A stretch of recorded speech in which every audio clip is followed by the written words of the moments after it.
ದಿನ ಕಳೀತಾ 3 ವರ್ಷದ ಮಗು ಕಳ್ದೋಗ್ಬಿಡುತ್ತೆ. ಆಟ ಆಡ್ತಾ ಇರುತ್ತೆ, ಮನೆಯಿಂದ ಹೊರಗಡೆ ಹೋಗಿ ಹೇಗೋ ಅದೆಲ್ಲೋ ಹೋಗುತ್ತೆ ಗೊತ್ತಿರಲ್ಲ, ಕಿಡ್ನಾಪ್ ಆಯ್ತು ಅಂತ ಗೊತ್ತಿಲ್ಲ, ಇನ್ನೊಂದಾಯ್ತು ಅಂತ ಗೊತ್ತಿಲ್ಲ, 3 ವರ್ಷದ ಮಗು ಕಳ್ದೋಗಿರುತ್ತೆ. ಒಂದೇ ಸ್ಲ್ಯಾಬ್ ಮೇಲೆ ಯಾವತ್ತೂ ಬರಬಾರ್ದು ಒಂದು ಅಗ್ನಿ ಮತ್ತೆ ಜಲ. ಅಗ್ನಿ ಜಲ ಬಂತು ಅಗ್ನಿ ಮೂಲೆಯಲ್ಲಿ ಅಂತ ಹೇಳಿದ್ರೆ ಅತ್ತೆ ಸೊಸೆಗೆ ಹಾಗೆ ಬರಲ್ಲ, ಅಲ್ಲಿ ಅತ್ತೆ ಸೊಸೆ ಸಂಬಂಧ ಹಾಳಾಗತ್ತೆ. ಮಿಕ್ಸಿ ಇಡಬಾರ್ದ ಮನೇಲಿ? ಮಿಕ್ಸಿ ತುಂಬಾ ಅಗತ್ಯ. ಅಡುಗೆ ಮನೇಲಿ ಎಲ್ಲಿಡ್ಬೇಕು ಮಿಕ್ಸಿ? ನಾವು ತಗೊಂಡೋಗ್ಬಿಟ್ಟು ಅಗ್ನಿ ಮೂಲೆ ಒಳಗಡೆ ಮಿಕ್ಸಿ ಇಡ್ತೀವಿ ಅಂತ ಹೇಳಿದ್ರೆ ನಾನು ಹೇಳ್ತೀನಿ ಅಗ್ನಿ ಮೂಲೆಯಿಂದ ಮಿಕ್ಸಿ ತೆಗೀರಿ. ಅಂದ್ರೆ ಬಹುತೇಕವಾಗಿ ಈ ತರದ ಸಮಸ್ಯೆಗೆ ವಾಸ್ತುವು ಒಂದು ಕಾರಣ, ಮತ್ತೆ ವಾಸ್ತುವೇ ಹೆಚ್ಚು ಕಾರಣ ಅಂತ. ವಾಸ್ತುನೇ ಹೆಚ್ಚಾಗಿ ವಾಸ್ತುವೇ ಕಾರಣ. ನೆಗೆಟಿವ್ ಝೋನ್ ಅಂತ ಹೇಳ್ತೀವಿ ಇವತ್ತು. ಅದು ನಮ್ದು ಝೋನ್ ಒಳಗಡೆ ಅದು ಈ ಟಾಯ್ಲೆಟ್ಸ್ ಇರುವಂತ ಝೋನ್ಸ್. ಮನೇಲಿ ಟಾಯ್ಲೆಟ್ ಎಲ್ಲಿರ್ಬೇಕು?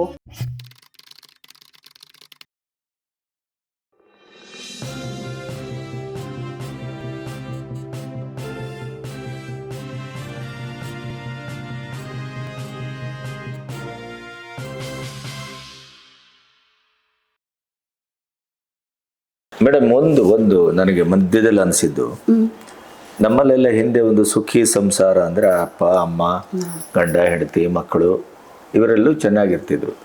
ವಾಸ್ತು ನೋಡಿ ಮಾಡ್ತಿದ್ರು ಅಥವಾ ನಮ್ಮ ಬದುಕಿನಲ್ಲೇ ವಾಸ್ತು ಇತ್ತೋ, ನಮ್ಗೆ ಆ ಪ್ರಜ್ಞೆ ಇತ್ತೋ ಗೊತ್ತಿಲ್ಲ. ಸೊ ಈಗ ನೀವು ಅದರ ಸಮಸ್ಯೆಗಳನ್ನೆಲ್ಲ ಹೇಳ್ತಾ ಬಂದ್ರಿ. ಒಂದು ಸುಖಿಯಾದಂಥ ಸಂಬಂಧ ಚೆನ್ನಾಗಿರಬೇಕು ಒಂದು ಮನೆಯಲ್ಲಿ ಅಂತಾದರೆ ಈಗ ಸಣ್ಣದು ಏನಾದರೂ ಅದಕ್ಕೆ ಪರಿಹಾರದ ಟಿಪ್ಸ್ಗಳು ಈ ಥರದ್ದು ಏನಾದ್ರು ಇದೆಯಾ? ಹೌದು ಸರ್, ಹೇಳಿ. ಫಸ್ಟ್ ನಾವು ಈ ಅನ್ವಾಂಟೆಡ್ ಥಿಂಗ್ಸ್ ಅಂತ ಏನು ಹೇಳ್ತೀರಿ ಗೊತ್ತಾ? ಏನಾದರೂ ಮುರಿದೋಗಿದ್ರೆ, ಈಗ ಬೆಡ್ರೂಮಲ್ಲಿ ವಾಚ್ ಮುರಿದೋಗಿರುತ್ತೆ, ನಾವು ಅದ್ರ ಜೋಡಣೆ ಮಾಡಿರ್ತೀವಿ, ಅದನ್ನು ಫಸ್ಟ್ ತೆಗೀರಿ. ವಾಚ್ ಏನಾದರೂ ಗ್ಲಾಸ್ ಹೊಡೆದೋಗಿರುತ್ತೆ, ಆದರೂ ನಾವು ಅದ್ರ ಫ್ರೇಮ್ ಒಳಗಡೆ ಹೊಡೆಸ್ಕೊಂಡಿರ್ತೀರಿ, ಅದನ್ನು ತೆಗೀರಿ. ಬೇಡದೇ ಇರೋ ವಸ್ತುನ ತೆಗೆದುಬಿಡಿ. ಅಲ್ಲೊಂದು ಲವ್ ಬರ್ಡ್ಸ್ ಅಂತ ಒಂದು ಬರ್ಡ್ ಬರುತ್ತೆ ಗೊತ್ತಾ, 2 ಇರುತ್ತೆ, ಆ ಥರದ್ದೊಂದು ಲವ್ ಬರ್ಡ್ಸ್ನ ತೆಗೆದು ಸೌತ್ ವೆಸ್ಟ್ ಒಳಗಡೆ ಹಾಕಿ ರಿಲೇಷನ್ಶಿಪ್ ತುಂಬ ಚೆನ್ನಾಗಿ ಆಗುತ್ತೆ, ಹಸ್ಬೆಂಡ್ ಆ್ಯಂಡ್ ವೈಫ್ದು. ಆಯಿತಾ? ಓವರಾಲ್ ಫ್ಯಾಮ್ಲಿದು ಚೆನ್ನಾಗಿರಬೇಕು ನಾವು ಅಂತ ಹೇಳಿದ್ರೆ ವೆಸ್ಟ್ ಝೋನು ನಮಗೆ ಎಲ್ಲದರಲ್ಲೂ ಕಾಲಪುರುಷ ಕುಂಡಲಿಯಲ್ಲಿ ವೆಸ್ಟ್ ಝೋನೇ ತುಂಬ ಪ್ರೆಷಸ್ ಝೋನ್ ಅಂತ ಇರೋದು. ಅದಕ್ಕೆ ನಿಮ್ಗೆ ಅಲ್ಲಿ ಫ್ಯಾಮಿಲಿ ಪಿಕ್ಚರ್ನ ವೆಸ್ಟ್ ಝೋನ್ ನೋಡ್ಬಿಟ್ಟು ಹಾಕಿ. ಆ್ಯಂಡ್ ವೆಸ್ಟ್ ಝೋನಲ್ಲಿ ನಾವು ಯಾವ ಝೋನ್ 270 ಡಿಗ್ರಿ ಅಂತ ನೋಡ್ಬಿಟ್ಟೇ ಹಾಕಬೇಕು. ಆ ಕಡೆ ಈ ಕಡೆ ಏನಾದರೂ ಆಯಿತು ಅಂದರೆ ಹೆಚ್ಚು ಕಡಿಮೆ ಆಗುತ್ತೆ. ಸೊ ನಾವು ಗ್ರಿಡ್ ಮಾಡೋದನ್ನ ಕಲ್ತ್ಕೊಂಡು ಆಮೇಲೆ ಅಲ್ಲಿ ವೆಸ್ಟ್ ಝೋನ್ 270 ಡಿಗ್ರಿಯಲ್ಲೇ ಹಾಕಬೇಕು. ಈ ಓಲ್ಡ್ ಫ್ಯಾಮಿಲಿ ಪಿಕ್ಚರ್ ಹಾಕಿ, ಓಲ್ಡ್ ಫ್ಯಾಮಿಲಿ ತುಂಬ ಚೆನ್ನಾಗಿರುತ್ತೆ ಆ ಝೋನ್ ಒಳಗಡೆ. ಅಣ್ಣ ತಮ್ಮ ಸಂಬಂಧ ಏನಾದರೂ ಹಾಳಾಗೋಗಿರುತ್ತೆ, ಅಣ್ಣ ಸಂಬಂಧಕ್ಕೆ ಏನಾದರೂ ಹಾಕಬೇಕು ಅಂದರೆ ರಾಮ ಲಕ್ಷ್ಮಣರನ ಒಂದು ಪಿಕ್ಚರು, ಅದನ್ನು ತೆಗೆದುಬಿಟ್ಟು ನೀವು ನಾರ್ತ್ ಈಸ್ಟಲ್ಲಿ ಹಾಕಿ, ಅಣ್ಣ ತಮ್ಮ ಸಂಬಂಧ ತುಂಬ ಚೆನ್ನಾಗಿರುತ್ತೆ. ಈಗ ಅಪ್ಪ ಅವನನ್ನೆಲ್ಲ ಈ ವೃದ್ಧಾಶ್ರಮಕ್ಕೆ ಕಳಿಸೋರ ಮನಸ್ಸೇ ಬಹಳ ಕೆಟ್ಟದಾಗಿ ಕಾಣ್ತಾ ಇದೆ ನಮಗೆ. ಸರ್, ಈಗ ಅದಕ್ಕೇನಾದ್ರೂ ವಾಸ್ತು ಅಥವಾ ಆ ಥರದ್ದು ಏನಾದರೂ ಕಾರಣ ಇದೆಯಾ ಅಥವಾ ಏನು? ಅದು ನಾರ್ತ್ ಈಸ್ಟ್ ಏನಾದರೂ ನಮ್ಮ ಮನೇಲಿ ಸೌತ್ ವೆಸ್ಟ್ ತುಂಬ ಬೆಳೆದ್ಬಿಟ್ಟು, ನೈಋತ್ಯ ಮೂಲೆ ಅಂತ ಹೇಳ್ತೀವಿ, ತುಂಬ ಬೆಳೆದ್ಬಿಟ್ಟು ಈಶಾನ್ಯ ಮೂಲೆ ಏನಾದರೂ ಚಿಕ್ಕದಾಗಿ ಬಂದು ಇದಕ್ಕಿಂತ ದೊಡ್ಡದಾಯಿತು ಅಂದರೆ ಅಲ್ಲಿ ತಂದೆ ತಾಯಿನ ನೋಡ್ಕೊಳ್ಳಲ್ಲ ಮಕ್ಕಳು ಅಂತ ಬರ್ತದೆ. ಹಾಗೆ ಅಗ್ನಿ ಮೂಲೆಯಲ್ಲಿ ಮೆಟ್ಲು, ಟಾಯ್ಲೆಟ್ಸು ಈ ಥರದ್ದೆಲ್ಲ ಏನಾದರೂ ಬಂತು ಅಂದರೆ ಅಲ್ಲೇನಾದರೂ ಅಗ್ನಿ ಮೂಲೆ ಏನಾದರೂ ಹೊಡೆದಿದ್ರೆ ಅಥವಾ ನೀವು ಹಳ್ಳ ಮಾಡಿದರೆ, ನೀವೊಂದು ನಲ್ಲಿ ಹಾಕಿದ್ರೇನು ತಾಯಿ ತಂದೆ ನೀವು ದೂರ ಮಾಡ್ತೀರಾ ಅಂತ. ಯಾಕೆಂದರೆ ನಲ್ಲಿ ಇದು ಫೈರ್ ಎಲಿಮೆಂಟ್ ಆಗಿರುತ್ತೆ, ವಾಟರ್ ಎಲಿಮೆಂಟ್. ನಿಮ್ಗೆ ಅಲ್ಲಿ ನಲ್ಲಿನೂ ಕೊಟ್ರೇನು, ಆ ಪಿಕ್ಚರಿಂದನೂ ಕೊಟ್ರೇನು ನಿಮಗೆ ಎಫೆಕ್ಟ್ ಕೊಡುತ್ತೆ. ಈ 3 ಝೋನು ಕಾರಣ ಆಗಿರುತ್ತೆ. ಈ 3 ಝೋನು ಕಾರಣ ಆದವಾಗ ನಾನು ಇಲ್ಲೊಂದು ಸಿಂಪಲ್ ಆಗಿ ನಿಮಗೆ ಒಂದು ಟಿಪ್ಸ್ ಕೊಡೋಕ್ಕೆ ಇಷ್ಟಪಡ್ತೀನಿ ಸರ್. ನಾನು ಇದು ನಿಮ್ಗೆ ಏನಾದರೂ ಬೆಳೆದಿದ್ರೆ, ಯಾಕೆಂದರೆ ನಾರ್ತ್ ಈಸ್ಟಿಂದ ಸೌತ್ ವೆಸ್ಟ್ವರೆಗೂ ಒಂದು ಎನರ್ಜಿ ಫ್ಲೋ ಆಗಬೇಕು. ಅದಕ್ಕೆ ಯಾವಾಗಲೂ ಹೇಳ್ತೀವಿ ನಾವು ಸೌತ್ ವೆಸ್ಟ್ ನಮ್ಮ ಮೇಲೆ ಮಾಡಿರ್ರಿ, ನಾರ್ತ್ ಈಸ್ಟ್ಗೆ ಅದು ಎನರ್ಜಿ ಫ್ಲೋ ಆಗುತ್ತೆ ಅಂತ ಹೇಳಿ. ಅವಾಗ ಹೇಳ್ತೀನಿ, ನಿಮ್ಮ ಮನೆ ಮಧ್ಯದೊಳಗಡೆ ಕೇಸರಿ ಬರುತ್ತೆ ಗೊತ್ತಾ, ಕೇಸರಿ ಗುರು ತತ್ವ ಆಗಿರುತ್ತೆ. ಓಕೆ, ಗುರು ಅಂತ ಹೇಳಿದ್ರೆ ನಾವೆಲ್ಲರೂ ಇವಾಗ ಯಾರಿಗಾದ್ರೂ ಮನೇಲಿ ಸಮಸ್ಯೆ ಏನಾದರೂ ಆಯಿತು ಅಂದರೆ ನಾವು ಹಿರಿಯರನ್ನ ಯಾರನ್ನಾದರೂ ಕೇಳ್ತೀರ, ಅವ್ರು ನಮಗೆ ಗುರು ರೀತಿಯಲ್ಲಿ ನಮಗೆ ಹೇಳ್ತಾರೆ ಅಂತ. ಈ ಕೇಸರಿನ ಏನು ಮಾಡಬೇಕು, ನಾವು ನೀರೊಳಗಡೆ ಹಾಕಿ ಕಲಿಸ್ಕೋಬೇಕು. ನೀರಲ್ಲಿ ಹಾಕ್ಕೊಂಡು ಕಲಿಸ್ಕೊಂಡು ಮೊದಲು ಆ ಮನೆಯಲ್ಲಿ ಹಿರಿಯರು ಯಾರಿರ್ತಾರೋ ಅವ್ರ ನಾಭಿಗೆ ಅದನ್ನು ಹಾಕ್ಕೊಂಡು, ಯಾಕೆಂದರೆ ಹೊಕ್ಕಳ ಸಂಬಂಧ ಅಲ್ವಾ ಇದೆಲ್ಲ, ಹಾಗೆ ಆ ನಾಭಿಗೆ ಹಾಕ್ಕೊಂಡು ಆ ನಾಭಿಯಲ್ಲಿ ಈ 5 ಬೆರಳಲ್ಲಿ ಕೇಸರಿನ ತಗೊಂಡು ಹಿಂಗೆ ಮಧ್ಯ ಬ್ರಹ್ಮಸ್ಥಾನದಲ್ಲಿ ನಿಂತ್ಕೊಂಡು ಹಿಂಗೆ ಹಾಕಬೇಕು. ಏಕೆಂದರೆ ಬ್ರಹ್ಮಸ್ಥಾನದಿಂದ ನಾವು ವಾಸ್ತುವಲ್ಲಿ ಹೇಳ್ತೀವಿ, ಬ್ರಹ್ಮಸ್ಥಾನದಲ್ಲಿಂದನೇ ಎಲ್ಲ ಝೋನ್ಸ್ಗೂ ಎನರ್ಜಿ ಹರಿಯೋದು ಓವರಾಲ್. ಆಗ ಆ ಬ್ರಹ್ಮಸ್ಥಾನದಲ್ಲಿ ನಿಂತು ಆ ತಂದೆ ಆ ರೀತಿ ಮಾಡ್ದ ಅಂದರೆ ಅವಾಗ ಎಲ್ಲ ಕುಟುಂಬ ಆ ಒಬ್ಬರ ಸಂಬಂಧ. ಹೌದು, ತಂದೆ ಮಾಡಬೇಕು. ತಂದೆ ಮಾಡೋಕ್ಕಾಗಲ್ಲ, ಮಗ ಮಾಡ್ಬೋದು, ತಾಯಿ ಮಾಡಬಾರ್ದು. ಆಮೇಲೆ ಇನ್ನೊಂದು, ಅದು ನನಗೆ ಗೊತ್ತಿಲ್ಲ, ಇದಕ್ಕೂ ವಾಸ್ತವ ಸಂಬಂಧ ಇದೆಯಲ್ಲೋ ನಂಗೆ ಗೊತ್ತಿಲ್ಲ, ಅದು ನೀವು ಹೇಳಬೇಕು. ಈಗ ನಮಗೆ ಬಹುತೇಕವಾಗಿ ಮನೆಗೆ ಬರುವ ಅಳಿಯ ಮಗ ಆಗ್ತಾನೆ, ಆದರೆ ಮನೆಗೆ ಬರುವ ಸೊಸೆ ಮಗಳಾಗೋದಿಲ್ಲ. ಬಹುತೇಕ ಸಮಸ್ಯೆ ಇದು. ಆಮೇಲೆ ಈಗಿನ ಬಹುತೇಕ ವೃದ್ಧಾಶ್ರಮಕ್ಕೆ ಕಳಿಸುವವರೆಲ್ಲರ ಮೇಲ್ನೋಟದ ತಿಳುವಳಿಕೆ ಸೊಸೆಯ ಸಮಸ್ಯೆ ಅಂತ ಹೇಳ್ತಾರೆ. ಈ ಸೊಸೆ ಈ ರೀತಿ ವರ್ತಿಸುವುದಕ್ಕೆ ಮತ್ತು ಮನೆ ಅಥವಾ ವಾಸ್ತು ಅದಕ್ಕೇನಾದ್ರು ಸಂಬಂಧ ಇದೆಯಾ? ತುಂಬ ಸಂಬಂಧ ಇದೆ. ಒಳ್ಳೆ ಪ್ರಶ್ನೆ ಇದು. ನಾನು ಒಂದು ಸೊಸೆ, ಒಂದು ಮನೆಗೆ ಬರುವಂಥ ಸೊಸೆ, ಈಗ ಸೊಸೆ ಸ್ಥಾನನ ಏನೇ ಹೇಳ್ತೀರಿ, ಅಗ್ನಿಮೂಲೆ ಅಂತ ಹೇಳ್ತೀರಿ. ಏಕೆಂದರೆ ಒಂದು ಹೆಣ್ಮಗುನ ನಾವು ಮನೆ ಒಳಗಡೆ ಕರ್ಕೊಂಡು ಬಂದ ಕೂಡಲೇ ನಮ್ದು ಏನು ಶಾಸ್ತ್ರ ಇರುತ್ತೆ ಎಲ್ಲ ಮುಗಿಸಿ ಸೀದಾ ನಾವು ಅಡುಗೆ ಮನೆ ಕರ್ಕೊಂಡು ಹೋಗ್ತೀವಿ. ಅಡುಗೆ ಮನೆ ಅಂತ ಹೇಳಿದ್ರೆ ಅಗ್ನಿ ಅಂತ ಹೇಳಿದ್ರೆ ಲಕ್ಷ್ಮೀ ನೆಲೆಸಿರೋ ಸ್ಥಾನ. ಲಕ್ಷ್ಮೀ ನೆಲೆಸಿರೋ ಸ್ಥಾನದಲ್ಲೇ ನಾವು ಹೋಗಿರ್ತೀವಿ. ಎಲ್ಲಿ ನಮಗೆ ಅಗ್ನಿ ಮೂಲೆಯಲ್ಲಿ ಒಲೆ ಇಲ್ಲಿದ್ದು ಅದ್ರದ್ದು ಇದು ನಮ್ಮದು ಒಲೆ, ಇದು ನಮ್ಮದು ಏನಾದರೂ ಸಿಂಕ್ ಪಾತ್ರೆ ತೊಳೆಯುವಂಥ ಸ್ಥಾನ ಒಂದೇ ಸ್ಲ್ಯಾಬ್ ಒಳಗಡೆ ಎಲ್ಲಾದರೂ ಬಂತು ಅಂದರೆ ಇದು ಅತ್ತೆ, ಇದು ಸೊಸೆ. ಒಂದೇ ಸ್ಲ್ಯಾಬ್ ಮೇಲೆ ಯಾವತ್ತೂ ಬರಬಾರ್ದು. ಒಂದು ಅಗ್ನಿ ಮತ್ತು ಜಲ, ಅಗ್ನಿ ಜಲ ಬಂತು ಅಗ್ನಿ ಮೂಲೆಯಲ್ಲಿ ಅಂತ ಹೇಳಿದ್ರೆ ಅತ್ತೆ ಸೊಸೆಗೆ ಹಾಗೆ ಬರಲ್ಲ. ಅಲ್ಲಿ ಅತ್ತೆ ಸೊಸೆ ಸಂಬಂಧ ಹಾಳಾಗತ್ತೆ ಅಂತ. ಇವಾಗ ಆಗ್ಬಿಟ್ಟಿದೀವಿ ನಾವು. ಇವಾಗ ನಾವು ಇದನ್ನ ಬದಲಾಯಿಸೋಗಿಲ್ಲ, ಜಾಗವೂ ಇಲ್ಲ. ಬೆಂಗಳೂರು ಏನು ಮಾಡೋದು? ಶಾರ್ಟಾಗಿ ಒಂದು ಪರಿಹಾರ ಏನೂ ಇಲ್ಲ. ಗ್ರೀನ್ ಕಲರ್ ಸ್ಲ್ಯಾಬ್ ಅಥವಾ ಗ್ರೀನ್ ಕಲರ್ ಪೇಂಟ್ ನಿಮ್ಗೆ ಏನಾಗುತ್ತೋ ಅದನ್ನು ಸ್ಟವ್ ಕೆಳಗಡೆ ತಂದಿಟ್ಬಿಡಿ, ಅಲ್ಲಿ ಅದು ಖಂಡಿತ. ಅಂದ್ರೆ ಸ್ಟವ್ ಕೆಳಗಡೆ ಒಂದು ಗ್ರೀನ್, ಅಂದ್ರೆ ಬೆಂಕಿಗೆ ಯಾವುದೇ ತೊಂದರೆ ಆಗದೆ ಇದ್ದ ರೀತಿಯಲ್ಲ ಬಣ್ಣನ ಹಾಕ್ಬಿಡಿ, ಗ್ರೀನ್ ಬಣ್ಣ. ಸೊ ಇದು ಎಲ್ಲರಿಗೂ ಇದೇ ಆಗುತ್ತೆ ಅಂತ ಹೇಳಿಲ್ಲ, ಒಂದು ಸಾಮಾನ್ಯರಿಗೆ ಒಂದು ಪರಿಹಾರ. ಈಗ ನಮಗೆ ಕುತ್ತಿಗೆನೇ ಹೋಗ್ತಿದೆ, ನಾವು ಏನು ಮಾಡೋದು ಏನು, ಇದಕ್ಕೆ ಪರಿಹಾರ ಏನು ಅಂತ ಕೇಳಿದಾಗ ಇದೊಂದು ಸಣ್ಣ ಪರಿಹಾರ ಮಾಡಿ ನೋಡ್ಕೋಬೋದು. ಹೌದು, ಇವತ್ತಿಟ್ರಿ ಇನ್ನೊಂದು 10 ದಿವಸಕ್ಕೆಲ್ಲ ನಮ್ಮ ಸಂಬಂಧ ಸರಿನೇ ಹೋಗಿಲ್ಲ, ತೆಗೆದು ಬಿಸಾಕೋದು ಹಾಗೆ ಇದೆ. ಒಂದು ಸತಿ ಏನೇ ಒಂದು ಹುಣ್ಣಾದ್ರೂ ಅದು ಸಮಯ ತಗೊಳುತ್ತೆ. ನೀವು ಇಟ್ಟಿದ ಮೇಲೆ ಬಿಡಿ, ಒಂದು 3 ತಿಂಗಳು ನೋಡಿ, ಆಮೇಲೆ ಅದು ಸರಿ ಹೋಗುತ್ತೆ. ನಾವು ಹೇಳ್ತೀರಿ, ಈಗ ಒಂದು ಮನೆಯಿಂದ ಬೇರೆ ಮನೆಗೆ ಹೋಗ್ಬಿಟ್ರೆ, ಒಂದು ಮನೆ ತುಂಬ ಕೆಟ್ಟದಾಗಿ ತುಂಬ ಅನುಭವಿಸಿರ್ತೀರಿ, ನಾವು ಮನೆಗೆ ಬೇರೆ ಮನೆಗೆ ಹೋಗಿದ ತಕ್ಷಣ ನಾವು ತುಂಬ ಚೆನ್ನಾಗಿ ಇಮಿಡಿಯೇಟಾಗಿ ಆಗಲ್ಲ. ಯಾಕೆಂದರೆ ಈ ಮನೆ ಎನರ್ಜಿ ಪ್ರತಿಯೊಂದೂ ಆ ಮನೆ ತಗೊಳುತ್ತೆ. ನೀವು ಕಾಯಬೇಕು, 3 ತಿಂಗಳವರೆಗೂ ಕಾಯಬೇಕು. ಆ ಎನರ್ಜಿ ಹೋಗಿ ನಿಮಗೆ ಒಳ್ಳೆ ಎನರ್ಜಿ ಬಂದು ಸೇರಿಕೊಳ್ಳೋದು. ಮೇಡಮ್, ಈ ಸಂಬಂಧದ ಇನ್ನೊಂದು ಭಾಗ ಇದು. ಈ ನಮ್ಮ ಗಂಡು ಹೆಣ್ಣಿನ ಈ ಪ್ರೀತಿ ಪ್ರೇಮದ ಸಂಬಂಧ ಎಷ್ಟು ಕಲುಷಿತಗೊಂಡಿದೆ ಅಂದರೆ, ನೀವೀಗ ನೋಡುವ ಹಳೆ ಸಿನಿಮಾ ನೋಡಿದ್ರೂ ಇದು ಹೀಗಿಲ್ವಲ್ಲ ಈ ಸಂಬಂಧ. ಈಗಿನ ಹುಡುಗರೆಲ್ಲ ಹೆಂಗೆ ಆಟ ಆಡ್ತವೆ ನೋಡಿ. ಅಲ್ಲಿ 25-30 ವರ್ಷ. ಈಗ ನಮ್ಮ ಆಫೀಸಲ್ಲೇ ತರಂಗದಲ್ಲಿ ಕೆಲಸ ಮಾಡುವಾಗ ಅಕೌಂಟ್ ಸೆಕ್ಷನಲ್ಲಿ ಒಂದು ಹುಡುಗ ಒಂದು ಹುಡುಗಿ ಇದ್ರು. 28 ವರ್ಷ ಲವ್. ಮದುವೆ ಆಗುವಾಗ ಇಬ್ಬರಿಗೂ 40 ದಾಟಿತ್ತು. ಯಾಕೆ ಅಂತಂದ್ರೆ ಅವ್ರ ಮನೇಲಿ 4 ಹೆಣ್ಮಕ್ಳಿದ್ರು. ಆ ಹೆಣ್ಣಿನ ಹಿಂದೆ ಅವ್ರದ್ದೆಲ್ಲ ಮದುವೆ ಮಾಡಿ ಎಲ್ಲ ಮುಗಿಸಿ ಆಮೇಲೆ ಇವರು ಮದುವೆ ಆದ್ರು. 40-45 ವರ್ಷಲೇನೋ ಮದುವೆ ಆದ್ರು. ಅಂದ್ರೆ ಒಂದು ಪ್ರೀತಿಗೆ ಇಂಥ ಗಟ್ಟಿಯಾದ ಬಂಧ ಇತ್ತು. ಇವತ್ತೇನಿಲ್ಲ, ಪ್ರೀತಿಯೂ ಆಗ್ಲಿಕ್ಕೆ ಹೆಚ್ಚೊತ್ತು ಬೇಡ, ಬ್ರೇಕಪ್ ಆಗ್ಲಿಕ್ಕೂ ಹೆಚ್ಚೊತ್ತು ಬೇಡ.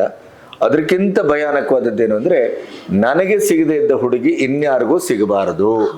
ಕುತ್ತಿಗೆ ಕೊಯ್ಯೋದೋ, ಇನ್ನೊಂದು ಮಾಡೋದೋ, ಆ್ಯಸಿಡ್ ಹಾಕೋದೋ. ಅಂದರೆ ಪ್ರೀತಿಯ ಹಿಂದೆ ಇರಬಹುದಾದಂಥ ಒಂದು ಆ ತಾಳ್ಮೆಯೋ, ಸಂಯಮವೋ, ಸುಂದರವಾದಂಥ ಒಂದು ಕಲ್ಪನೆಯೋ, ಬಂಧವೋ ಏನೂ ಕಾಣೋದಿಲ್ಲ. ಕೇವಲ ರಕ್ತ, ಕೇವಲ ಕೊಲೆ, ಕೇವಲ ವಿಕಾರ ಇದೇ ಕಾಣ್ತಾ ಇದೆ. ಇದಕ್ಕೇನಾದರೂ ವಾಸ್ತು ಅಥವಾ ಏನಾದರೂ ಸಂಬಂಧ ಇದೆಯಾ? ಸಂಬಂಧ ಇದೆ. ಇದೆಲ್ಲ ಜಾಸ್ತಿ ಆಗ್ತಾ ಇರೋದು ಈ 20 ಕಿಡ್ಸಲ್ಲಿ. ಅಂದರೆ ಎಮೋಷ್ನಲಿ ಅವರು ಆಗ್ತಾರೆ. 20 ಅಂತ ಹೇಳಿದ್ರೆ 2 ಅಂದರೆ 2000 ಏನು ಬಂತು. ಇದು ಎಮೋಷ್ನಲಿ ಡ್ರಾಪ್ ಆಗ್ತಿದೆ. ಅಂದ್ರೆ 20ನೇ ವರ್ಷ ಹೇಳ್ತಿದ್ದೀರಾ ನೀವು? ಅಥವಾ ಇಸ್ವಿ ಹೇಳ್ತಾ ಇದ್ದೇನೆ. 2020 ಅಂದ್ರೆ 1980 ಕಿಡ್ಸ್ ಬೇರೆ, 1990 ಕಿಡ್ಸ್ ಬೇರೆ, 20 ಕಿಡ್ಸ್ ಬೇರೆ, 2000 ಕಿಡ್ಸ್. ಇದೆಲ್ಲ ಜಾಸ್ತಿ ಆಗ್ತಿರೋದು 2000 ಕಿಡ್ಸ್ ಬಂದ ಮೇಲೆ. ಏನಕ್ಕೆ ಆ ಥರ ಆಗ್ತಿದೆ 2000 ಕಿಡ್ಸ್ ಒಳಗಡೆ ಅಂತ ಹೇಳಿದ್ರೆ, ಸಂಬಂಧಗಳು ನಾವು ಯಾವ ರಿಲೇಷನ್ಶಿಪ್ಸಲ್ಲಿ ಇರ್ತೀವಿ, ನಮ್ಗೆ ಆಗ ಸಂಬಂಧ ಗಟ್ಟಿಯಾಗಬೇಕು ಅಂತ ಹೇಳಿದ್ರೆ ನಾವು ಗಂಡನ ಹತ್ರ ಏನಾದರೂ ಮಾತಾಡಬೇಕು ಅಂದರೆ ನಮ್ಮ ಮಾವ ಇದ್ದಾರೆ, ನಮ್ಮ ಅತ್ತೆ ಇದ್ದಾರೆ, ಅಯ್ಯೋ ದೊಡ್ಡ ಮಾವ ಇದ್ದಾರೆ, ಚಿಕ್ಕ ಮಾವ ಇದ್ದಾರೆ, ತುಂಬ ಕುಟುಂಬ ಆಯಿತು ನಮ್ಮದು. ಈಗೆಲ್ಲ ಮೈಕ್ರೋ ಆಗ್ಬಿಟ್ಟಿದೆ ಬಿಡಿ. ಈಗೆಲ್ಲ 4 ಇತ್ತು, 4ರಿಂದ ನಾವು 2ಕ್ಕೆ ಬಂದ್ಬಿಟ್ಟಿದ್ದೀವಿ ಆಲ್ರೆಡಿ. ನಾವು ನೋಡಿದ್ನೆಲ್ಲ ಆಸೆ ಪಟ್ಟು ತರ್ತೀವಿ ಸರ್ ಮನೆಗೆ. ಎಲ್ಲೆಲ್ಲಿ ಏನೇನು ಸಿಗುತ್ತೆ ಎಲ್ಲ ತೊಗೊಬಂದ್ಬಿಟ್ಟು ಮನೆ ಒಳಗಡೆ ಜೋಡಿಸ್ಕೊಳ್ತೀರಿ. ರಾಧಾಕೃಷ್ಣ ಫೋಟೋಗಳನ್ನ ತೊಗೊಬಂದ್ಬಿಟ್ಟು ನಾವೆಲ್ಲ ಎಲ್ಲ ಕಡೆನೂ ಹಾಕಿರ್ತೀವಿ. ರಾಧಾಕೃಷ್ಣ ಕೆಟ್ಟೋರು ಅಂತ ಅಲ್ಲ, ನೀವಿಟ್ಟು ಜಾಗ ಕೆಟ್ಟದ್ದು. ನೀವಿಟ್ಟು ಜಾಗ ಕೆಟ್ಟದ್ದು.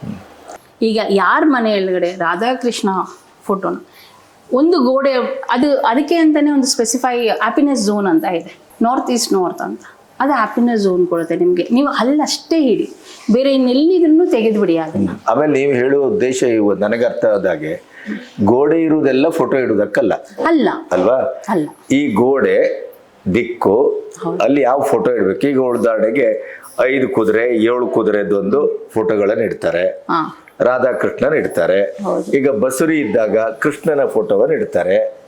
ಬಾಲಕೃಷ್ಣ ಬೇರೆ, ಬಾಲಕೃಷ್ಣ ಬೇರೆ, ಪ್ರೌಢಕೃಷ್ಣ ಬೇರೆ ಬೇರೆ. ಆಯ್ತಾ? ಅಂದ್ರೆ ನಾನು ನೀವು ಹೇಳುವ ಉದ್ದೇಶ ಏನು ಅಂದ್ರೆ, ಫೋಟೋಗಳು ಯಾವುದು ಹಾಳು ಅಂತಲ್ಲ, ಅಲ್ಲ, ಚಿತ್ರ ಹಾಳು ಅಂತಲ್ಲ, ಅಲ್ಲ, ಅದು ನೀವು ಇಡುವ ಸ್ಥಾನ, ನಾವು ಇಡುವ ಸ್ಥಾನ, ಆ ಪರ್ಟಿಕ್ಯುಲರ್ ಝೋನ್ ಏನಿರುತ್ತೆ ಆ ಝೋನಿಂದ ತೆಗೆದು ನೀವು ಬೇರೆ ಎಲ್ಲಿ ಬೇಕಾದರೂ ಸ್ಥಾಪನೆ ಮಾಡಿ. ಒಂದು ರಾಮನ ನಾನು ಹೇಳ್ತೀನಿ, ಇಂಥ ಮನೆಗಳಲ್ಲಿ ಯಾರು ದಾರಿ ತಪ್ತಿದ್ದಾರೆ, ಯಾರು ತುಂಬ ಡಿಪ್ರೆಷನ್ಗೆ ಹೋಗ್ತಿದ್ದಾರೆ, ಈ ಲವ್ ಫೇಲ್ಯೂರ್ ಆಗ್ತಿರೋದು, ಆ ಒಂದು ರೂಮ್ ಅಂತ ಕೊಟ್ಟಿರ್ತಾರೆ ಮಕ್ಕಳಿಗೆ. ಈಗ ತುಂಬಾ ಕಾಮನ್ ಆಗಿ ಹೋಗಿದೆ, ಎಲ್ಲ ಮಕ್ಕಳಿಗೆ ಇಂಡಿವಿಜುವಲ್ ಆಗಿ. ಎಲ್ಲರ ಮನೆಯಲ್ಲೂ ಈಗ ಬೇರೆಯವ್ರ ರೂಮ್ ಇರ್ತದೆ ಇಲ್ಲೋ ಗೊತ್ತಿಲ್ಲ, ಮಕ್ಕಳಿಗೆ ಇರುತ್ತೆ. ಆ ರೂಮ್ ನ ನೀವು ಹೆಂಗ್ ಸೆಟ್ ಮಾಡ್ಬೇಕು ಅಂತ ಹೇಳಿದ್ರೆ, ಈಸ್ಟ್ ಗೋಡೆಯಲ್ಲಿ ರಾಮನ ಪಿಕ್ಚರ್ ಇಟ್ಟು ತುಂಬಾ ನಿಮ್ಮ ಮಗ ತುಂಬಾ ತುಂಬಾ ಚೆನ್ನಾಗಿ ಓದ್ಬೇಕಾ, ನಾನು ಹೇಳ್ತೀನಿ, ನಿಮ್ಮ ಮಗನಿಗೆ ಅಂತ ರೂಮ್ ಕೊಟ್ಟಿರ್ತೀರಲ್ಲ, ವೆಸ್ಟ್ ಸೌತ್ ವೆಸ್ಟ್, ಆ ರೂಮ್ ಒಳಗಡೆ ಅಷ್ಟೇ ನೀವು ಡಿಗ್ರಿನ ಫೈಂಡ್ ಔಟ್ ಮಾಡಿಬಿಟ್ಟು ವೆಸ್ಟ್ ಸೌತ್ ವೆಸ್ಟ್ ತೆಗೀರಿ. ಅಲ್ಲಿ ನಿಮ್ಗೆ ಯಾರು ಇಷ್ಟ, ಇವಾಗ ನನಗೆ ಗಣಪತಿ ಸರ್ ಇಷ್ಟ, ಗಣಪತಿ ಸರ್ ಮಾತಾಡೋದು ಇಷ್ಟ, ಗಣಪತಿ ಸರ್ ಪಿಕ್ಚರ್ ಎತ್ಬಿಟ್ಟು ನಾನು ಆ ಝೋನಲ್ಲಿ ಬೆಳಗ್ಗೆ ಎದ್ದು ಕೂಡಲೇ ನನ್ನ ಮಗ ನೋಡೋದು, ನೆಕ್ಸ್ಟ್ ನನ್ನ ಮಗ ಗಣಪತಿ ಸರ್ ಆಗಿ. ನಾನು ಹೇಳ್ದಂಗೆ ಆ ಹುಡುಗ 4-5 ಜನ ಹುಡುಗಿಯರನ್ನ ಲವ್ ಮಾಡಿ ಬಿಟ್ಟಿದ್ದ. ಆ ಹುಡುಗ 4-5 ಜನ ಹುಡುಗಿರನ್ನ ಲವ್ ಮಾಡಿ ಬಿಟ್ಟಿದ್ದ. ಎಲ್ಲಿ ನಾವು ಒಂದು ಈಸ್ಟ್, ಪ್ರಾಪರ್ ಈಸ್ಟಲ್ಲಿ ನಾವು ಒಂದು ರಾಮನ ಫೋಟೋ ತಗೊಂಡು, ರಾಮ ಸೀತೆ ಲಕ್ಷ್ಮಣ ಆಂಜನೇಯ ಇರೋಂಥ ಫೋಟೋನ ಹಾಕಿದ್ವಿ. ಆ ಹುಡುಗ ನೆಕ್ಸ್ಟ್ ಅವನು 23-24ನೇ ವಯಸ್ಸಲ್ಲಿ ಬರೋ ಅಷ್ಟರಲ್ಲಿ ಅವನು ತೀರಾ ತಿತ್ಕೊಂಡಿದ್ದ. ಈಗಲೂ ಅವನ ಮದುವೆಯಿಂದ ಹಿಡಿದು, ಅವನ ಮದುವೆ ಡೇಟಿಂದ ಹಿಡಿದು, ಅವನ ಮಗು ಹೆಸರಿಂದ ಹಿಡಿದು ನಾವೇ ಕೊಟ್ಟಿರೋದು. ಅಂದ್ರೆ ನೀವು ಹೇಳ್ತಾ ಇರೋದು ಈ ಫೋಟೋಗಳ ಸಮಸ್ಯೆ ಅಲ್ಲ, ಜಾಗದ ಸಮಸ್ಯೆ. ಈಗ ನಾ ಹೇಳಿದೆ, ವಾಷಿಂಗ್ ಮಿಷಿನ್ನ ನೀವು ಅದಕ್ಕೆಂತ ಜಾಗ ಇದೆ, ಹಾಗಾದ್ರೆ ವಾಷಿಂಗ್ ಮಿಷಿನ್ ಜಾಗ ಬೇಡವಾ? ವಾಷಿಂಗ್ ಮಿಷಿನ್ ಹಂಗಾದ್ರೆ ಇಡಬಾರ್ದಾ? ಇಡಿ, ಅದಕ್ಕೆ ಅಂತ ಪರ್ಟಿಕ್ಯುಲರ್ ಆಗಿ ಒಂದು ಝೋನ್ ಕೊಡ್ತೀವಿ ನಾವು, ಅಲ್ಲಿ ಇಡಿ. ಮಿಕ್ಸಿ ಇಡಬಾರ್ದಾ? ಮನೇಲಿ ಮಿಕ್ಸಿ ತುಂಬ ಅಗತ್ಯ. ಅಡುಗೆ ಮನೇಲಿ ಎಲ್ಲಿ ಇಡಬೇಕು ಮಿಕ್ಸಿ? ನಾವು ತೊಗೊಂಡೋಗ್ಬಿಟ್ಟು ಅಗ್ನಿಮೂಲೆ ಒಳಗಡೆ ಮಿಕ್ಸಿ ಇಡ್ತೀವಿ ಅಂತ ಹೇಳಿದ್ರೆ, ನಾನು ಹೇಳ್ತೀನಿ ಅಗ್ನಿಮೂಲೆಯಿಂದ ಮಿಕ್ಸಿ ತೆಗೀರಿ. ಅದು ನಿಮ್ಮ ಸಂಬಂಧನ ಕಡಿತ ಮಾಡ್ತಾ ಇರೋದು. ಅಂದರೆ ನಿಮ್ಮ ದುಡ್ಡು ಕಾಸು, ಲಿಕ್ವಿಡ್ ಕ್ಯಾಶ್ ಬರೋವಂಥ ಜಾಗ ಅದು ಸೌತ್ ಈಸ್ಟ್ ಜಾಗ. ಸೌತ್ ಈಸ್ಟ್ ಜಾಗದಲ್ಲಿ ನಿಮಗೆ ಲಿಕ್ವಿಡ್ ಕ್ಯಾಶ್ ಬರಬೇಕು ಅಂತ ಹೇಳಿದ್ರೆ, ಅಲ್ಲಿ ಮಿಕ್ಸಿ ಇಡ್ತು ಅಂದರೆ ಬಂದಿರೋ ಕ್ಯಾಶ್ ಎಲ್ಲ ಹಾಗೆ ಹೊಟ್ಟೋಗಿರುತ್ತೆ ಲಿಕ್ವಿಡ್ ಥರ. ಅಲ್ಲಿಂದ ತೆಗೀರಿ. ಎಲ್ಲಿಡಬೇಕು? ಈಸ್ಟ್ ಸೌತ್ ಈಸ್ಟ್ ಅಂತ ಒಂದು ಜಾಗ ಇದೆ. ವಾಷಿಂಗ್ ಮಿಷಿನ್, ಮಿಕ್ಸಿ ಮೇಲೆ ವಾಷಿಂಗ್ ಮಿಷಿನ್ ಮೇಲೆ ಮಿಕ್ಸಿನೋ ಇಲ್ಲ, ನನಗೆ ಅಲ್ಲೇ ಜಾಗ ಇರೋದು, ಅದಕ್ಕೆ ಏನಾದರೂ ಪರಿಹಾರ ಕೊಡಿ. ತುಂಬ ಜನ ಕೇಳ್ತಾರೆ, ಯಾಕಂದರೆ ನಾವು ಅದು ಚಿಕ್ಕ ಮನೆ ಆಗಿದ್ರೆ ಎಲ್ಲನೂ ಅಡ್ಜಸ್ಟ್ ಮಾಡ್ಕೊಂಡಿರೋ. ಅಲ್ಲೇ ನಿಮಗೆ ಬೇಕು ಅಂತ ಹೇಳಿದ್ರೆ ಒಂದು ಕೆಂಪು ಬಣ್ಣದ್ದು ಸ್ಟೂಲ್ನ ಪೂರ ಕೆಂಪಿರಬೇಕು. ಆ ಕೆಂಪು ಬಣ್ಣದಲ್ಲಿ ಪಿಂಕಿಶ್, ಅಲ್ಲಿ ತುಂಬ ರೆಡಿಶ್ ಇಲ್ಲ ಅಂದರೆ ಪಿಂಕಿಶ್ ಒಳಗಡೆ, ಪಿಂಕಿಶ್ ಮೇಲೆಗಡೆ ನೀವು ಅದೊಂದು ಟೇಬಲ್ ಇಟ್ಟು, ಆ ಟೇಬಲ್ ಮೇಲೆ ಮಿಕ್ಸಿ ಇಡಿ. ಮಿಕ್ಸಿ ಆನಲ್ಲಿ ಇದ್ದವಾಗ ಮಾತ್ರ ಅದು ಪ್ಲಗ್ ಇನ್ ಮಾಡಿ. ಇಲ್ಲ ಅಂತ ಹೇಳಿದ್ರೆ ಅದಕ್ಕೊಂದು ಪಿಂಕ್ ಕಲರ್ ಕವರ್ ಏನಾದರೂ ಇತ್ತು ಅಂದರೆ ಕವರ್ ಮಾಡಿ. ಇಲ್ಲಾಂದರೆ ಯೂಸ್ ಮಾಡಿ ನಂತರ ಬೇರೆ ಎಲ್ಲಾದರೂ ಎತ್ತಿಡಕ್ಕಾಯ್ತು ಅಂದರೆ ಎತ್ತಿಡಿ. ಅಂದರೆ ಬಹುತೇಕವಾಗಿ ಈ ಥರದ ಸಮಸ್ಯೆಗೆ ವಾಸ್ತುವು ಒಂದು ಕಾರಣ, ಮತ್ತು ವಾಸ್ತುವೇ ಹೆಚ್ಚು ಕಾರಣ ಅಂತ. ವಾಸ್ತುವೇ ಹೆಚ್ಚಾಗಿ ವಾಸ್ತುವೇ ಕಾರಣ. ನಾವು ಮಕ್ಕಳ ಒಂದು ಕಳೆದೋಗ್ತಾರೆ, ಮಕ್ಕಳು ಕಳೆದೋಗ್ತಾ ಇರ್ತಾರೆ. ನನ್ನ ಮಗು ಕಾಣಿಸ್ತಿಲ್ಲ, ಮಗು ಕಳೆದೋಯ್ತು. ಇದು ಕೇಸ್ ಸ್ಟಡಿ ನಾವು ಸಾಲ್ವ್ ಮಾಡಿರೋಂಥ ಕೇಸ್ ಸ್ಟಡಿ. ಇದು ನೆಗೆಟಿವ್ ಝೋನ್ ಅಂತ ಹೇಳ್ತೀರಿ ಇವತ್ತು. ಅದು ನಮ್ಮದು ಝೋನ್ ಒಳಗಡೆ ಅದು ಈ ಟಾಯ್ಲೆಟ್ಸ್ ಇರೋವಂಥ ಝೋನ್ಸ್. ಮನೇಲಿ ಟಾಯ್ಲೆಟ್ ಎಲ್ಲಿರಬೇಕು? East south east, south west south, ಇಲ್ಲ ಅಂದರೆ north west north. North west proper north west ತೊಗೊಂಡೋಗಿ ಇಡಂಗಿಲ್ಲ. ಅದೇ ಇದು ನಾರ್ತ್ ವೆಸ್ಟ್ ಅಂತ ಹೇಳಿದ್ರೆ ಇದು ನಾರ್ತ್ ವೆಸ್ಟ್ ನಾರ್ತ್ ಅಂತ ಬರುತ್ತೆ. ಅಲ್ಲಿ ನೀವು ಟಾಯ್ಲೆಟ್ನ ಅಲ್ಲಿ ಪ್ಲೇಸ್ ಮಾಡ್ಬೋದು. ಯಾರ್ಯಾರಿಗೆ ಎಲ್ಲರಿಗೂ ಅಲ್ಲಿ ಪ್ಲೇಸ್ ಮಾಡಿಬಿಡ್ಬೋದು? ಇಲ್ಲ. ಯಾರು ಡಾಕ್ಟರ್ ಇರ್ತಾರೆ, ಯಾರು ಟೀಚರ್ಸ್ ಇರ್ತಾರೆ ಅಂಥವ್ರಿಗೆ ನಾವು ಈಸ್ಟ್ ಸೌತ್ ಈಸ್ಟಲ್ಲಿ ಟಾಯ್ಲೆಟ್ ಕೊಡಲ್ಲ. ಯಾರು ಪೊಲಿಟಿಷಿಯನ್ಸ್ ಇರ್ತಾರೆ ಅವ್ರಿಗೆ ನಾವು ಸೌತಲ್ಲಿ ಟಾಯ್ಲೆಟ್ ಕೊಡಲ್ಲ, ಸೌತ್ ವೆಸ್ಟ್ ಸೌತಲ್ಲಿ ಟಾಯ್ಲೆಟ್ ಕೊಡಲ್ಲ. ಯಾಕಂದರೆ ಅವ್ರಿಗೆ ನೇಮ್ ಫೇಮ್ ಬೇಕಲ್ವ ಪೊಲಿಟಿಷಿಯನ್ಗೆ, ಅಲ್ಲಿ ನಾವು ಕೊಡಲ್ಲ. ಯಾರು ಬ್ಯಾಂಕಿಂಗಲ್ಲಿ ಕೆಲಸ ಮಾಡ್ತಾ ಇರ್ತಾರೆ ಅವ್ರಿಗೆ ನಾರ್ತ್ ವೆಸ್ಟಲ್ಲಿ ನಾವು ಟಾಯ್ಲೆಟ್ಸ್ ಕೊಡಲ್ಲ. ಯಾಕಂದರೆ ನಾರ್ತ್ ವೆಸ್ಟ್ ಬಂದು ಬ್ಯಾಂಕಿಂಗ್ ಝೋನ್ ಅಂತ ನಾವು ಹೇಳ್ತೀವಿ. ಸೊ ಯಾರ್ಯಾರಿಗೆ ಅವ್ರವ್ರ ಪ್ರೊಫೆಷನ್ ನೋಡಿ ಅವ್ರವ್ರಿಗೆ ನಾವು ಆ ಟಾಯ್ಲೆಟ್ ಸೀಟ್ನ ನಾವು ಹೇಳ್ತೀವಿ.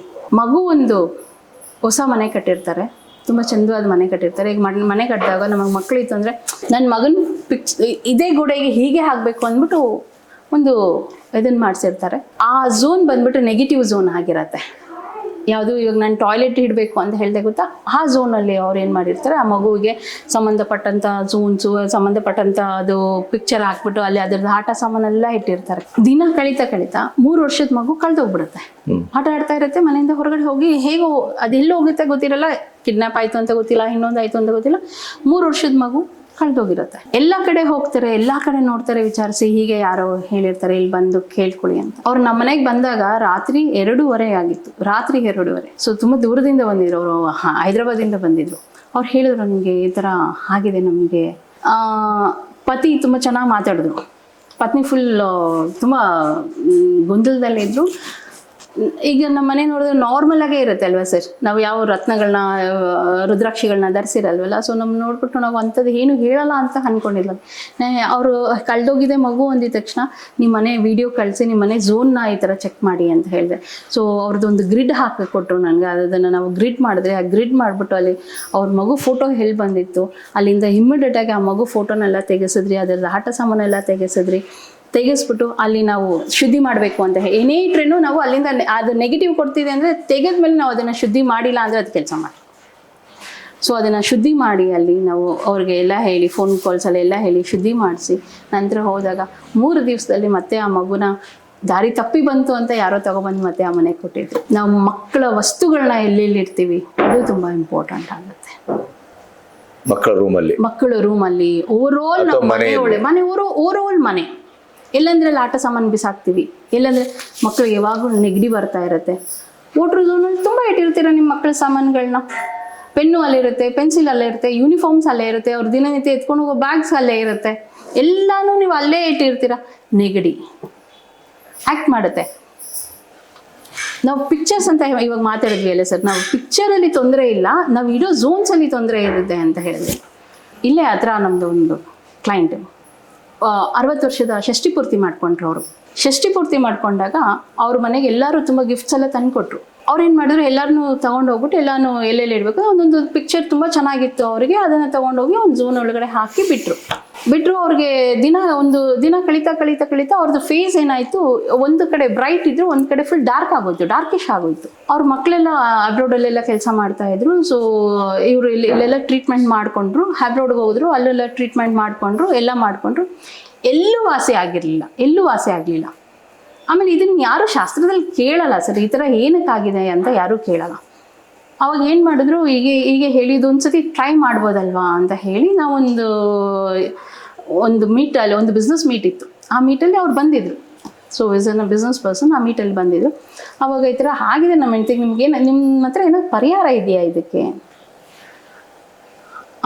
ನೋಡೋಣ ಅಂತ ಹೇಳಿದ್ರೆ, ಸರಿ ಮನೆ ನೋಡಬೇಕು ಒಂದ್ಸತಿ. ಯಾಕೆಂದರೆ 60 ಷಷ್ಠಿ ಪೂರ್ತಿ ಮಾಡಿದವ್ರಿಗೆ ನಾವು ಕುಂಡಲಿ ಎಲ್ಲ ಹಾಕಲ್ಲ ಸರ್. ಮನೆ ನೋಡೋಣ ಒಂದ್ಸತಿ ಅಂತ ಮನೆಗೆ ಹೋದ್ವಿ, ಎಲ್ಲ ನೋಡಿದ್ವಿ. ಇಬ್ಬರೇ ಇದ್ದಿದ್ದು ಗಂಡ ಹೆಂಡತಿ. ಅವ್ರಿಗೆ 60 ವರ್ಷ. ಇನ್ನೇನು ಇಟ್ಟಿರ್ತಾರೆ ಮನೇಲಿ, ಆಲ್ಮೋಸ್ಟ್ ಎಲ್ಲ ಸಿಂಪಲ್ ಥಿಂಗ್ಸ್ ಇತ್ತು, ಎಲ್ಲ ಇತ್ತು. ಹೋದ್ವಿ, ಎಲ್ಲ ನೋಡಿದ್ವಿ, ಎಲ್ಲ ಸರಿನೇ ಇತ್ತು. ಸರಿ ಭಗವಂತ ಇದಕ್ಕೊಂದು ದಾರಿ ತೋರ್ಸಪ್ಪ, ಇದು ಏನಾಗಿದೆ ಅಂತಲೇ ತಿಳಿತಿಲ್ಲ. ಎಲ್ಲ ವೈಟ್ ಗೋಡೆ ಹಾಗೆ ಇದೆ, ಹೆವಿ ಪಿಕ್ಚರ್ಸ್ ಹಾಕಿಲ್ಲ ಅವರು, ಹೆವಿ ಫರ್ನಿಚರ್ಸ್ ಇಟ್ಟಿಲ್ಲ. ಕಿಚನಲ್ಲಿ ಏನು ಬೇಕೋ ಅಷ್ಟು ಮಟ್ಟಕ್ಕೆ ಇಟ್ಟಿದ್ದಾರೆ, ಬೆಡ್ರೂಮಲ್ಲಿ ಏನು ಬೇಕೋ ಅಷ್ಟು ಮಟ್ಟಕ್ಕೆ ಇಟ್ಕೊಂಡಿದ್ದಾರೆ, ಇನ್ನೇನು ಜಾಸ್ತಿ ಇಲ್ಲ. ಇಲ್ಲೆಲ್ಲಿ ಏನು ಕಡಿತಾ ಇತ್ತು. ಸೀದಾ ನಾವು ಕಣ್ಣಿಗೆ ಬೀಳುತ್ತೆ ಸರ್ ಒಂದು ಪಿಕ್ಚರು. ಆ ಪಿಕ್ಚರಲ್ಲಿ ಹೇಗಿದೆ ಅಂದರೆ, ಒಂದು ಲೇಡಿ ಒಂದು ದೀಪನ ಇಟ್ಕೊಂಡಿರ್ತಾಳೆ, ಒಂದು ದೀಪ ಹಾಕೋದು, ಒಂದು ಫೇಸ್ ಮಾತ್ರ ತುಂಬ ಬ್ರೈಟಾಗಿ ಕಾಣಿಸುತ್ತೆ, ಇನ್ನೊಂದು ಫುಲ್ ಡಾರ್ಕಾಗಿ ಕಾಣಿಸುತ್ತೆ. ಸೊ ಆಕೆ ಆ ಝೋನ್ ಅದ್ರ ಆಟ್ರಿಬ್ಯೂಟ್ ಏನು ಮಾಡ್ತು, ಆಕೆನ ಸಂಪೂರ್ಣವಾಗಿ ಅವಲಂಬಿಸ್ಕೊಳ್ತು. ಅದು ಆಕೆನ ಆಕೆ ಹೇಗಿದ್ದಾಳೋ ಹಾಗೇ ಪಿಕ್ಚರೈಸ್ ಆಗಕ್ಕೆ ಶುರು ಆಯಿತು. ಅದನ್ನು ನೋಡಿ ನಾವೇನು ಮಾಡಿದ್ರಿ, ಆ ಝೋನಿಂದ ಪಿಕ್ಚರ್ನ ತೆಗೆದ್ರಿ. That was a negative zone. ಅದರಿಂದ ತೆಗೆದ್ವಿ ನಾವು, ಹೊರಗಡೆ ಇಟ್ಟು ಅದನ್ನು ಬರ್ನ್ ಮಾಡಿದ್ವಿ. ಆ ಪಿಕ್ಚರ್ನ ನೀವು ಬರ್ನ್ ಮಾಡಿದ್ರೆ ನೀವೆಲ್ಲಾದರೂ ತೊಗೊಂಡೋಗಿ ಬಿಸಾಡ್ತೀರಾ ಅಲ್ಲ, ಅದು ಮತ್ತೆ ನಿಮ್ಮನ್ನು ಸೇರ್ಕೊಳ್ಳುತ್ತೆ. ಯಾಕಂದರೆ ಅದು ನಾವು ಸುಟ್ಟಿರಲ್ಲ, ಅದಕ್ಕೆ ಆಲ್ರೆಡಿ ನಿಮ್ಮಿಂದ ಲೈಫ್ ಬಂದುಬಿಟ್ಟಿರುತ್ತೆ. ಈಗ ನಾನು ಹೇಳ್ತಿದ್ದೆ, ಅದು ಲೈಫ್ ಬಂದಿರುತ್ತೆ, ಅದಕ್ಕೆ ನಾವು ಅದನ್ನು ಸುಟ್ಟಿ ದಿನ ಕ್ರಮೇಣ ಅದು ನಿಧಾನವಾಗಿ ಅದು ವಾಸಿ ಆಗ್ತಾ ಹೋಯಿತು. ಅಲ್ಲಿಂದ ನನಗೆ ಸಿಂಗಾಪುರ್ ಕ್ಲೈಂಟ್ಸ್ ಎಲ್ಲ ಅವತ್ತು ಬಂದಿತ್ತು ಸರ್. ಅವ್ರ ಮುಖ ಸರಿ ಇತ್ತು, ಅವ್ರ ಮುಖ ಸರಿ ಇತ್ತು. ಅದನ್ನು ನಂಬಿ ಅವ್ರ ಮಕ್ಕಳೆಲ್ಲ ಸಿಂಗಾಪುರಲ್ಲೇ ಇದ್ದರು. ಆ ಸಿಂಗಾಪುರ್ ಮಕ್ಕಳೆಲ್ಲ ನನ್ನ ಕ್ಲೈಂಟ್ಸ್ ಆದರು. So it was an A magic. ಒಬ್ಬರ ನಮ್ಮದು ಎಲ್ಲ ವಾಸ್ತು ಮಾಡಬೇಕಾದವಾಗ ನಾವು ಗ್ರಿಡ್ ಹಾಕ್ಕೊಡ್ತೀವಿ ಸರ್, ಇಲ್ಲಿ ಇಂಥದ್ದು ಬರಬೇಕು, ಇಲ್ಲಿ ಇಷ್ಟಕ್ಕೆ ಇಷ್ಟೇ ನಿಮಗೆ ಅಡುಗೆ ಮನೆ ಸಿಗಬೇಕು. ಇದು ನಮಗೆ ವರಾಂಡಕ್ಕೆ ನಾನು ತುಂಬ ಪ್ರಾಮುಖ್ಯತೆ ಕೊಡ್ತೀನಿ. ಏಕೆಂದರೆ ವರಾಂಡ ಅಂತ ಹೇಳಿದರೆ ಅದಕ್ಕೆ ಆದಂಥ ಒಂದು ಮಹತ್ವ ಇದೆ ವರಾಂಡಕ್ಕೆ. ನಾವು ಎಷ್ಟೇ ನಾವು ಡ್ರೆಸ್ಸಿಂಗ್ ರೂಮಲ್ಲಿ ನಾವು ಡ್ರೆಸ್ ಮಾಡ್ಕೊಂಡು ಹೋದ್ರೇನು, ನಾವು ಎಲ್ಲ ಸರಿ ಇದೆಯಾ ಅಂತ ವರಾಂಡಕ್ಕೆ ಹೋಗಿ ಒಂದ್ಸತಿ ನೋಡ್ಕೊಂಡು ಚೆಕ್ ಮಾಡ್ಕೊಂಡು ಹೋಗಿ. ವರಾಂಡದಲ್ಲಿ ಮಿರರ್ ಇರಲ್ಲ, ಕನ್ನಡಿ ಇರಲ್ಲ, ಏನಿರಲ್ಲ. ಆದರೂ ಒಂದ್ಸತಿ ವರಾಂಡದಲ್ಲಿ ನಾವೆಲ್ಲ ನೀಟಾಗಿ ನೋಡ್ಕೊಂಡೆ ಅಲ್ವಾ ಸರ್ ನಾವು ಹೊರಗಡೆ. ಸೊ ವರಾಂಡ ಅಂತ ಹೇಳಿದರೆ ಮಗು ಇಲ್ಲಿ ಆಟ ಆಡಬೇಕು ಅಂದ್ರೂ ವರಾಂಡದಲ್ಲೇ ಬಿಟ್ಟು ನಾವು ಆಡ್ತಾ ಇದ್ದಿತ್ತು. ಇವತ್ತು ಎಷ್ಟೋ ಮನೆಗಳಿಗೆ ವರಾಂಡನೇ ಇಲ್ಲ, ಯಾಕಂದರೆ ಎಲ್ಲರೂ ಅಪಾರ್ಟ್ಮೆಂಟಲ್ಲೇ ಇರ್ತೀವಿ.